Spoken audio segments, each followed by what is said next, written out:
Hi, this is Sheryl Aronson from Agenda Magazine. I am with the writers of A Beautiful Day in the Neighborhood. I had the pleasure of interviewing you, Noah. Okay, but Micah, I didn't interview you, but I sat on the panel and heard the panel discussion. Please talk about writing this fabulous movie. I mean, it was a labor of love. It took us 10 years to see this thing come to the big screen.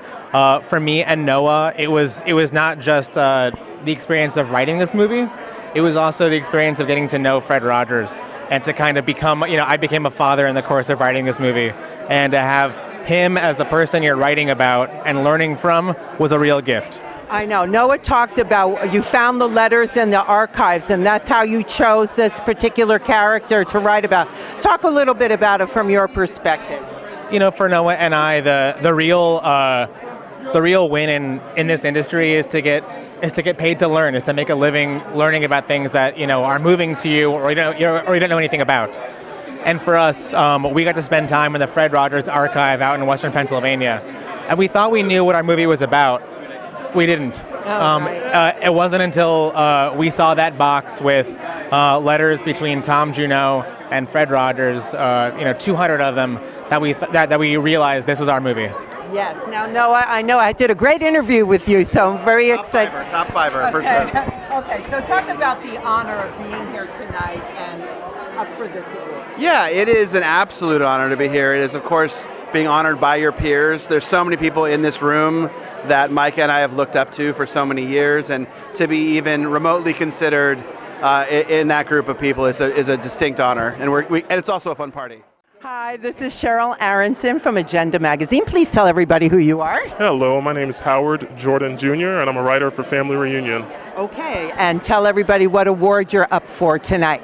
Children's episodic long form. Excellent. And what is your program about, or your story? So Family Reunion is the story of a family relocating from Seattle, Washington, to live with the matriarch of the family in Columbus, Georgia. So it's a bit of a culture shock for a black family moving from the fast life of a big city. Their father's a retired athlete now, a recently retired athlete, and he's coming home to live under his mother's roof again and bringing his family with him. Oh my goodness. So his father is the long-standing reverend of the local church, mother's the first lady, and of course the mother has issues with his choice in wife and how they raise their children, so they just butt heads constantly. Okay, so is it a drama more or comedy? Definitely a comedy. We do touch on real issues, things that are pertinent in society at large right now anyway, but it's definitely a black family show with a lot of universal themes that any family can find themselves in. Okay, and are you writing from your own personal experience? You look like you could have played basketball. Right. I'm writing from personal experience, but we also create some beautiful stories as well. And when you get a room, an all-black writing room, we're from different areas in the country. We're from different economic backgrounds. We're from different homes. It's real, but it's fictionalized. So it has a real, a core to it that's heartfelt and honest. Very good. Thank you so much. Thank you. This is Sheryl Aronson, Agenda Magazine, with Charles Randolph, writer of Bombshell. Okay, please come closer. Okay, talk about writing this fabulous movie. It's so relevant. Oh, thank you so much. Yeah, it was written before the Harvey Weinstein story broke, so it was basically a time when I wasn't sure anyone would be interested in this subject matter, and I'm sure the people from the New Yorker and the New York Times felt the same way when they did their stories. So it was really a matter of trying just to spotlight this issue that seemed to be rampant throughout our society that no one was doing anything about. Clearly, people were ready to do something about it. Didn't know that at the time, so it's been very rewarding to see the film get made, to see it be so beautifully received, and to see such talented people give their all to make it better. You had to write about a very true, so it's like a docudrama. So talk about writing a docudrama like this. Well, every choice matters. So essentially, with a character like Kayla, who's the Margot Robbie character, it was important to make her up. because it was important not to spotlight the experience of a woman who had done that, so that woman didn't receive a lot more media attention. On the other hand, a character like Megyn Kelly, you have an opinion about her, don't you? And I bet he has an opinion about her too. And so it's about taking that and finding a way with everyone's opinion about her to put them in a position where they are willing to give her a chance, willing to go on this journey with her, and willing to see the world from her perspective. So that's always hard. That's never easy. But I think Charlize did such a beautiful job of portraying her that we got there. And then also having to take down the big guy. Talk about writing his character that was so wonderfully played by John Lithgow. Absolutely, and John brings such humanity to anything that makes it a lot easier. The key to villains is always make them human. This is the thing that no one appreciates. You have to make them as human as possible. And so for him, it was about giving him slightly different dialogue than the real Roger had, a little bit more centrist, and giving him real affection for the people he worked with. The guy who's the most horrifying predator or abuser is not the guy who's twirling his mustache in a dark office. It's the colleague you think is a friend. It's the boss you think of as a mentor. And that was what we wanted to capture, just how complicated these experiences can be with someone you actually have real affection for.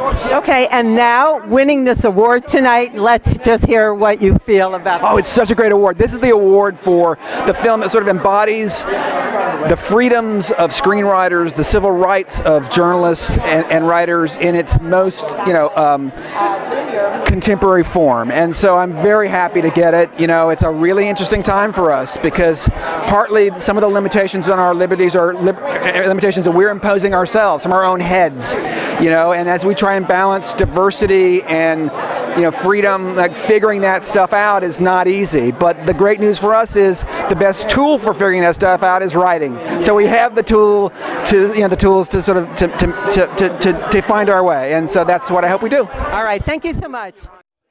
Sheryl Aronson from Agenda Magazine. The last interview, on the red carpet. Okay, tell everybody who you are. I know you're very famous, but tell everybody who you are. I am extremely famous.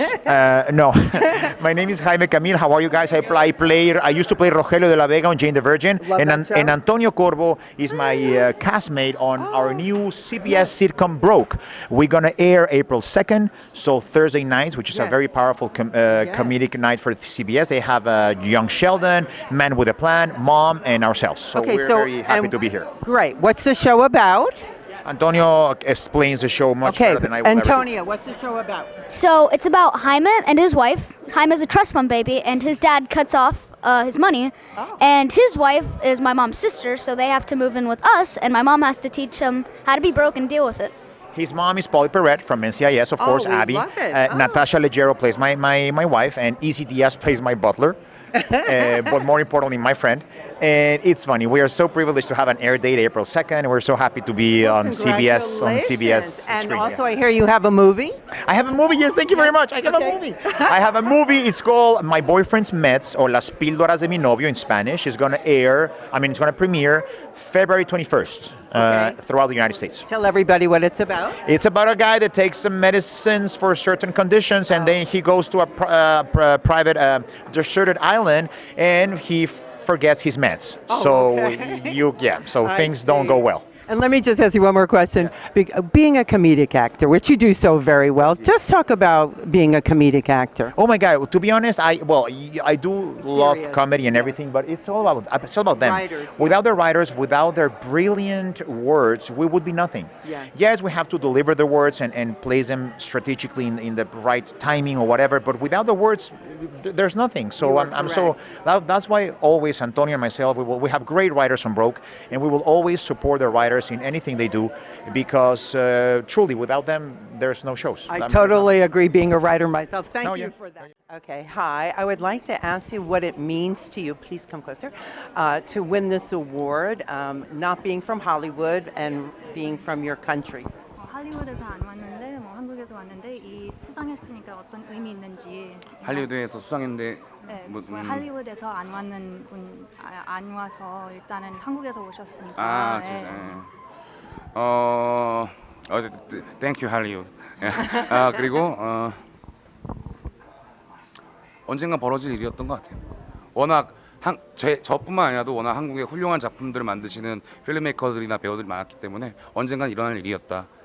I thought this would happen eventually, not just for me, but there's so many amazing filmmakers in Korea, so I thought this would be inevitable. Okay, Thank you.